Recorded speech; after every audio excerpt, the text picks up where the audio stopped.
네, 오늘 시장에서 가장 화제가 된 종목은 단연 이 전력 인프라 오늘 상한가를 기록한 LS 에코에너지일 겁니다. 실제 기대만큼 강력한 사업 확장을 하고 있느냐? 저희 취재진이 LS 에코에너지 이상호 대표를 단독 인터뷰했습니다. 산업일보 고영욱 기자 나와 있습니다.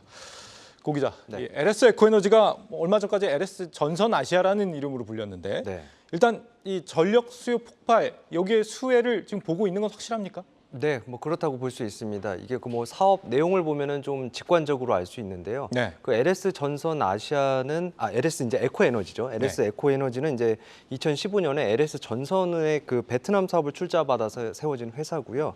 이제 베트남과 미얀마 등지의 해외 사업 법인은 이제 총괄하는 지주사입니다. 이제 기본적으로 대주주인 LS 전선과 사업 모델은 비슷하지만 커버하는 지역이 다르다고 보시면 될 것 같습니다. 주요 제품이 이제 초고압 전력 케이블과 통신 케이블이고요. 해상 풍력이나 이제 AI 반도체 등으로 전력 인프라 수요가 늘면서 이 회사의 실적도 좋아지고 있습니다. 오늘 나온 이제 증권사 리포트도 이제 주가 상승에 대해서 같은 이유를 들었는데요. 뭐 잉크가 마르기도 전에 지금 벌써 이제 목표 주가를 넘어섰습니다.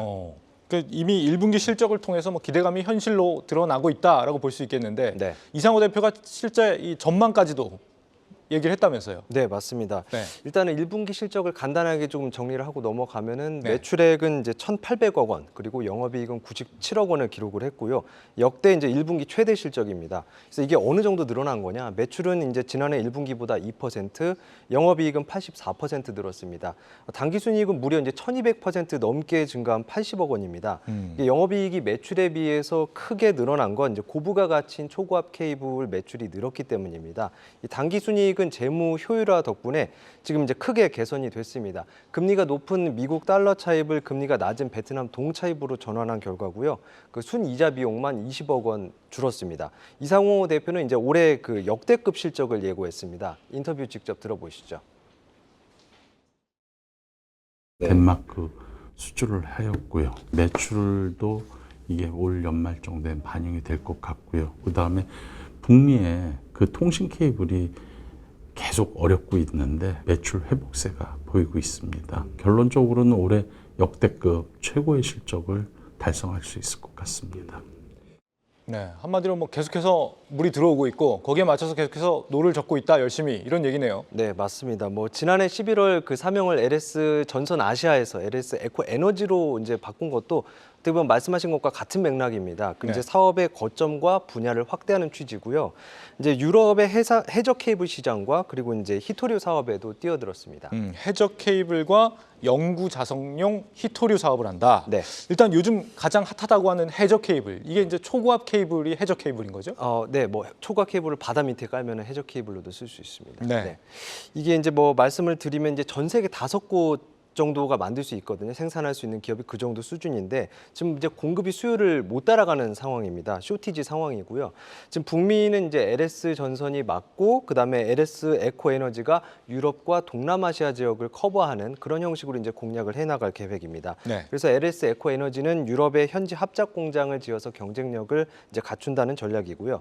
현재 이제 어느 곳으로 그럼 할지 서너 개 국가 정도를 지금 검토하고 있습니다. 그래서 뭐 이제 인센티브나 아니면 이제 경쟁 상황 등을 종합해서 이제 최종 결정할 예정입니다. 인터뷰 직접 들어보시죠. 유럽 시장이 제일 큰 시장이고요. 해상 풍력이 발달돼 있기 때문에 유럽도 그 상당한 쇼티지가 발생하고 있습니다. 저희가 조만간에 지금 검토를 하고 있고요. 4분기 정도에는 의사결정이 나올 것 같습니다. 연말 정도 되면은 유럽 공장 여부가 이제 확정이 된다 이런 얘기인데 네. 유럽으로 공장을 짓는다면 뭐가 좋은 거예요, 정확히? 아무래도 이제 그 베트남에서 만들어서 유럽으로 보내게 되면은 그 이제 그 운송 비용이 한 20% 추가로 더 들게 되는데요. 이거를 이제 유럽 현지에서 만들게 되면은 그만큼 이제 원가 경쟁력에서 조금 더 도움이 되는 그런 차원의 전략으로 이해할 수 있습니다. 네. 공장도 사실 돈이 꽤 들어갈 텐데 돈은 어디서 구한답니까? 이게 이제 그 최근에 그 기관 투자자들 대상으로 IR을 진행을 했는데요. 사실 뭐 이제 이 대표는 이 케이블 시장이 지금 성장세가 워낙 지금 가파르게 늘어나고 있기 때문에 기관들이 지금 앞다퉈서 투자를 하려고 지금 하고 있다고 설명을 했습니다. 네. 그래서 이제 공장을 유치하려는 국가에서도 이제 뭐 지급 보증을 제시하는 경우도 있다고 밝혔는데요. 이 때문에 이제 그 주주 히토류 배정 유상 증자는 검토하지 않고 차입 구조로 조달할 계획입니다. 그 조달 규모는 2천억 원에서 3천억 원 수준입니다. 자, 그리고 다음이 이제 히토류 사업을 한다는 건데 네. 지금 어떤 사업이에요? 히토류 정확히? 이게 그 영구 자석 밸류 체인을 만들겠다는 건데요. 그 네. 히토류 중에서도 이제 네오디듐이라는 그 광물이 있거든요. 이게 이제 전기차 모터라든지 이제 그 권선이나 아니면 영구 자석에 들어가는 이제 광물인데 이 둘을 합쳐서 그 모터 원가 60%를 차지하는데 이 사업을 하겠다는 거죠. 전기차 핵심 소재인 영구자석 분야에 또 사업을 진출한다. 네. 이것도 뭐 구체적으로 좀 플랜이 나와 있습니까 지금? 네, 그 뭐 올 초에 이제 베트남 광산 기업 흥팀 미네랄로부터 이제 히토류 산화물을 공급받는 계약을 체결을 했고요. 이제 5월부터 다음 달이죠. 다음 달부터 이제 실제로 공급을 받게 됩니다. 네. LS 에코에너지는 이 산화물을 이제 그대로 이제 제3국에 수출을 하기도 하고 아니면 이제 금속으로 가공을 해서 이제 국내외 영구 자석 업체에 팔기로 했습니다. 가공 설비는 베트남 그 법인 LS CV 유휴 부지에 이제 드릴 계획이고요. 판매처는 이미 확보를 했습니다. 그 물량도 이제 자체 소화를 할 계획인데요.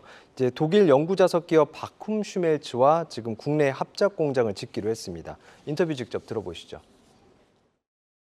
대한민국에서 유일하게 이 영구 자석과 히토류 밸류 체인을 구축하려고 하고 있습니다. 어디에다 공장을 지을지 인허가랑 뭐 건축 비용이랑 이걸 산정하고 있고요. 한 3분기 안에 결정을 할 겁니다.